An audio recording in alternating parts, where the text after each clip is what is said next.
If you find my video useful, please subscribe. Thank you. All right, this video is meant to show you how to fully troubleshoot a lawnmower that won't start. So let's say something happened, or it's just a spring and you've done everything you can, you've continued to pull start this thing and it just will not start. So the obvious things that we need to check first is, let's make sure that there's gas in it. I can see that there's gas in it, okay? We'll talk about troubleshooting old gas. All right, let's check our oil.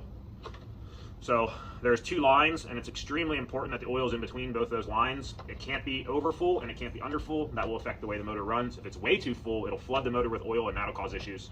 All right, after we check those two things are appropriate, we can check an air filter. So we take our air filter cover off and we look at this air filter. This is a brand new air filter. That's one of the first things you can do is just buy a new air filter. It's like $5 for a new air filter.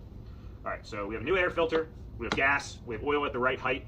And if it's not at the right height, you either need to suck oil out or you need to put oil in, but you need to keep it in between those two lines. Okay, the next thing you're gonna wanna check is the spark plug. And this is normally the issue after it's sat all winter. So let's pull our spark plug. Let's show you how to do that. All right, so in this motor, the spark plug is here in the front. This is our spark plug wire. So I'm just gonna use a pair of pliers and pull that spark plug wire off.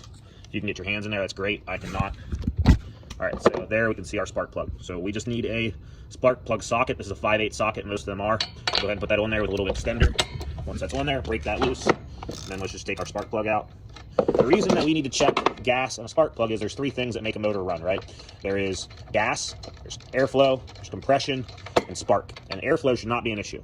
So if this is dirty or there's a lot of carbon buildup on there, you need to take carburetor cleaner and a wire brush and get this really cleaned up. See that little gap? There should be a gap between the spark plug and the end. That's normal. They come from factory appropriately gapped. If you're not sure how to get this cleaned up with a wire brush and carburetor cleaner, just go buy a new spark plug. They're like $5. All right, so that's how we check a spark plug. So let's say that spark plug was super dirty. We got it cleaned up. We put it back in. What if that spark plug had oil all over it? Well, that tells me that you got either too much oil in here, which we already checked, and if that oil was too high and there's oil in the spark plug, then you got oil in your compression cylinder. Okay, if you got oil in your compression cylinder, that's not going to want to start. That means that you put way too much oil in the motor and that now it's flooded with oil. The way that you would fix that is that you'll clean the spark plug off, get all the oil off of it, and you'll take a can of carburetor cleaner. Before you put the spark plug back in, can of carburetor cleaner, spray that carburetor cleaner into the compression cylinder. Don't put your spark plug back in, just leave it open, and then go pull start it several times, and that'll shoot that oil out of here. And then do it again, spray carburetor cleaner in there multiple times, pull start it multiple times, spray that extra oil out. Then put your spark plug back in. Once it's clean, try to start it. All right, so let's say we've done all that. We've put a new spark plug in it. We've put a new oil filter on it, okay? We've checked our gas and we've checked the oil levels, and it just will not start. Well, it's unlikely that this motor had a compression failure. So the next thing we can do is check the carburetor itself, or we can dump out all the old gas and then check the carburetor. So that's what I'm gonna show you next. All right, so for us to break this down and look at the carburetor, we need to dump out this old gas so we can get the carburetor off and not leak gas everywhere. Just tilt it over, tilt it upside down, get all the gas out of there. Make sure you dump it somewhere it's not gonna hurt anything. I'm just dumping it in my mulch bed.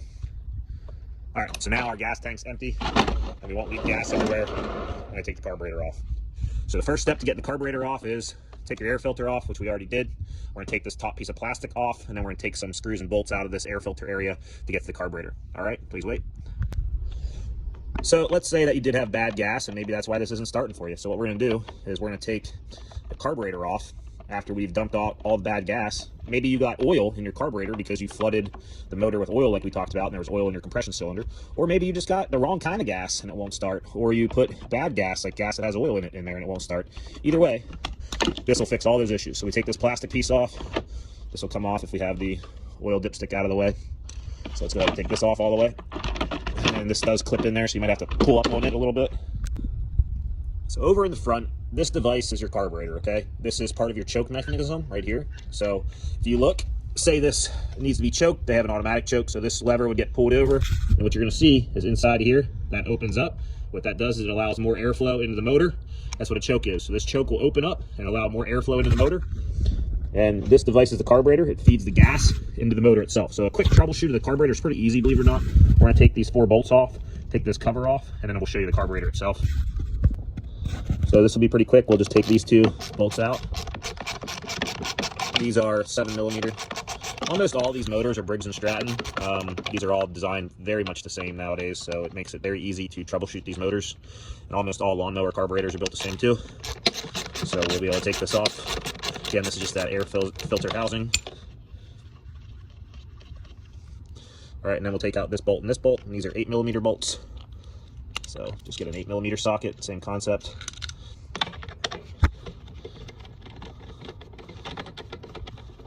And then once these are out, you'll be able to take this off and I can show you the actual carburetor itself.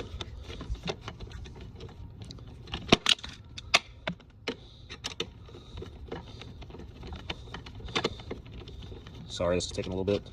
All right, now we've got that off. We take this plate off. Now this whole device right here is a carburetor. Air goes in here, and depending on the choke, it can either be wide open or it can be shut, meaning it's choked right now. It's not getting air. Makes sense, right? Versus open, it gets air, and that feeds the motor air. This is my gas chamber down here. There's a float in there that's designed to allow gas to fill this up from the gas tank right here with this gas hose. So we need to take this gas hose off. That's why we emptied the gas tank. So let's take this gas hose off real quick. So I'm going to just disconnect it from the tank itself, use the pair of pliers and get those ring clamps off, and then try to twist it a little bit to get it off the, sometimes you might have to do that to, there we go. And now let's take it off the gas tank itself. All right, I went ahead and got that gas tube off. Most of the gas was out of the tank, it's just leaking a tiny bit. That's all right. So now this carburetor is free, and if I'm looking at it correctly, there's no more bolts that hold this carburetor in. So we'll pull this carburetor out, and then you can see that this here is attached. That's part of one of the choke devices. So I'm just gonna bend it this way, pull that little wire out. Sorry. So there, you can see I freed that wire, and then you see this second wire right here. Bend it in that direction to free it. You don't wanna break those connect back in, we'll talk about it. And now we have the carburetor. So let's clean this carburetor and empty the old gas out of it, and I guarantee you we'll get this thing started. All right, so what's the easiest way to get the old gas out of this? Most of them will have a drain plug, so we can just use this drain plug, get the old gas out. If that doesn't work, just turn it upside down. The old gas will flow out through here, just like that. See that? Look at that. You can see it coming out right now. Okay, if that doesn't work, you can spray carburetor cleaner in through here, all right? And then we can clean this out. So let's take that drain plug out and clean it appropriately. All right, so I just happen to have the right size Allen head. You might not, but we can go ahead and take this piece out, and you'll see that it just kind of pops out. And now we can just empty all the old gas out, all right? So let's say you had bad gas or you had oil mixed in with that gas. That can be part of it, right? Now we have that out. Let's clean this carburetor really well, okay? So I'll use carburetor cleaner, spray it in here, get that all cleaned out right. Let that drain out real well, okay? Spray it in through your output and your intake area. Open that choke so you can get it straight in there, okay?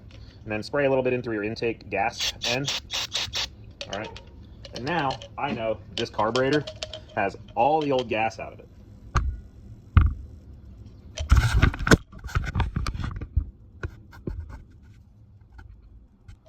So I know that this carburetor now has all the old gas out of it. I'm ready to put my plug back in, install this carburetor, put new gas in it, and let's get this thing started. I guarantee it'll start now with new gas. All right, so again, this just pushes into place, but you do have to get these metal pieces connected again. So the first one goes right here in this little bit bigger hole. So we'll tilt it this way, get that piece in. Now I know that's appropriate, right? Then we'll start to get this where it needs to go. All right, so this got to slide in through here. Okay, and then once it's in there, we'll tilt it this way because this piece has to go through this tiny little hole here. So this piece comes in through this hole right here. And then once I have those pieces in, this carburetor just pushes into place. That O-ring is in place, right? So now that's back in place. Let's go ahead and reattach our gas hose, and then we'll put our plate back on here, and then the carburetor's back in place. And as you can see, my choke pieces are functioning appropriately, right? So if this needed to come out, we're good now. All right, let's go ahead and get this plate back on and get this gas hose back on. So let's get our gas hose back on. A little bit tighter fit than you think. All right, that's one there. Sorry, it's hard to hold a camera with one hand while I'm showing you things with the other. So let's get that pressed on there all the way, and then let's go ahead and get our fitting back in place. So let's put this fitting back where it belongs, right there. Now it's got a nice tight squeeze, and it won't leak gas everywhere. So let's wait to refill the gas tank until we have the carburetor fully mounted. And then we need to put our face back on, right? So the face plate just kind of weaves in and around this, and then goes directly there. And then this hose that you're seeing on the back side here just pushes into there. And now let's get our bolts back in, right?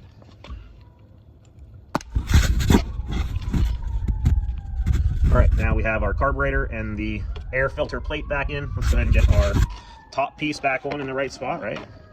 So that goes down and around our oil drain, and then it kind of clicks in here in the front, so you got to kind of press it down a little bit. Once that's clicked in, then we'll screw our plastic screws back in place. All right, top plastic is back on. Sorry guys, again, it is very difficult to film while I'm holding it with one hand. Now let's put our air filter back in place and the cover back in place. All right, brand new air filter with the sleeve so it stays extra clean. Go ahead and put our cover back on. All right, let's fill it with brand new gas that I know is good gas, and let's get this thing running. A little bit brand new gas. I use 88 or 89 octane. You're not supposed to use more ethanol in these, so try to avoid those ethanol fuels. If you do, you got to have E0 or E10 only in this one specifically. No E15 or E85. So I usually use like an 89 octane and try to get ethanol free. All right, so we've completely gone through this motor. We checked the oil height, and if it was too high, we sucked oil out. If it was too low, we put oil in. We checked the gas level. We pulled the spark plug and cleaned the spark plug or completely replaced the spark plug. And if that didn't work in and of itself, we decided to empty the gas, pull the carburetor, clean the carburetor, reinstall the carburetor, add new gas. And now this motor, there's no reason this motor should not run unless you blew it up and there was no compression, because that is the only other thing that we did not check was compression. So this motor should be ready to run.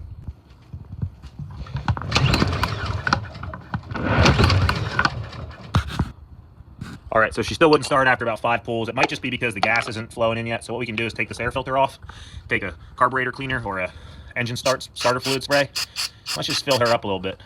Let's give her a little bit of help to get started, okay? So spray some starter fluid in there.